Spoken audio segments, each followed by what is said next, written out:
আসসালামু আলাইকুম রহমতুল্লাহ। কেমন আছেন সকলেই? আশা করি সকলেই ভালো আছেন। দেশ ও প্রবাসে থাকা 5 ব্যাংকের সকল গ্রাহকদের জন্য একটি মহামূল্যবান গুরুত্বপূর্ণ আপডেট নিউজ নিয়ে আপনাদের মাঝে উপস্থিত হলাম। এখনকার নিউজটি খুবই গুরুত্বপূর্ণ হতে চলেছে এই 5 ব্যাংকের গ্রাহকদের জন্য, অর্থাৎ সম্মিলিত ইসলামী ব্যাংকের সকল গ্রাহকদের জন্য অতীব গুরুত্বপূর্ণ জরুরি সংবাদ। গভর্নরের একটি সিদ্ধান্ত পেয়ে আমরা এই নিউজটি ক্রিয়েট করেছি। প্রত্যেকটি গ্রাহকরা এই নিউজটি দেখবেন এবং মনোযোগ দিয়ে শুনবেন বলে আমরা আশা প্রত্যাশী। এই 5 ব্যাংক নিয়ে গভর্নরের যে প্ল্যান রয়েছে সেই বিষয়টি উল্লেখ করা হয়েছে। আমরা যতই প্ল্যানের কথা বলি না কেন, এই 5 ব্যাংকের সকল গ্রাহক চায় তাদের টাকা। আমরা এখন পর্যন্ত এই 5 ব্যাংকের গ্রাহকদের টাকা ফেরত দেওয়ার কোনো আশ্বাস দিতে পারিনি। দেখা যাক এই নিউজের মধ্যে কি রয়েছে। একটু ধৈর্য সহকারে পুরো নিউজটি শোনার আহ্বান জানিয়ে নিউজটি শুরু করছি। ব্যাংক একীভূত চলবে, খেলাপি ঋণ আদায়ে বিকল্প পদক্ষেপের পরামর্শ গভর্নরের। ব্যাংক একীভূত করা যে উদ্যোগ নেওয়া হয়েছে তা চলমান থাকবে বলে জানিয়েছেন বাংলাদেশ ব্যাংকের গভর্নর মোস্তাকুর রহমান। তিনি এও বলেছেন, এসব ব্যাংকের খেলাপি ঋণ আদায়ে বিকল্প যত পদক্ষেপ আছে তা সব কাজে লাগাতে হবে।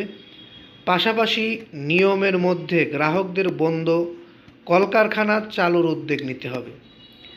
একীভূতকরণের উদ্যোগে থাকা 5 ব্যাংকের প্রশাসকদের নিয়ে সভায় গভর্নর মোস্তাকুর রহমান এমন বার্তাই দেন। আজ বাংলাদেশ ব্যাংকে এ সভা অনুষ্ঠিত হয়। 5 ব্যাংকের প্রশাসকদের সবাই বাংলাদেশ ব্যাংকের কর্মকর্তা, তারা ব্যাংক 5টির পরিচালনা করছেন। অর্থাৎ আমরা জানি এই 5 ব্যাংক একীভূত হয়ে একটি ব্যাংক হয়েছে, কিন্তু এই 5 ব্যাংকের একজন করে প্রশাসক রয়েছে। এই প্রশাসকরাই ব্যাংকগুলো চালাচ্ছে।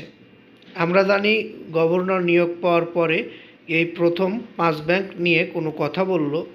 তবে তার যে পরিকল্পনা, যা প্ল্যান দেখলাম আমরা, যদি এটি বাস্তবায়িত হয় তাহলে হয়তো এই 5 ব্যাংকের গ্রাহকরা তাদের আমানতের টাকা দ্রুতই ফেরত পাবে বলে আমরা আশা প্রত্যাশী। আমরা আপনাদেরকে পরবর্তী নিউজে জানানোর চেষ্টা করব এই 5 ব্যাংকের আমানতকারীরা তাদের আমানতের টাকা আবার কবে ফেরত পাবে।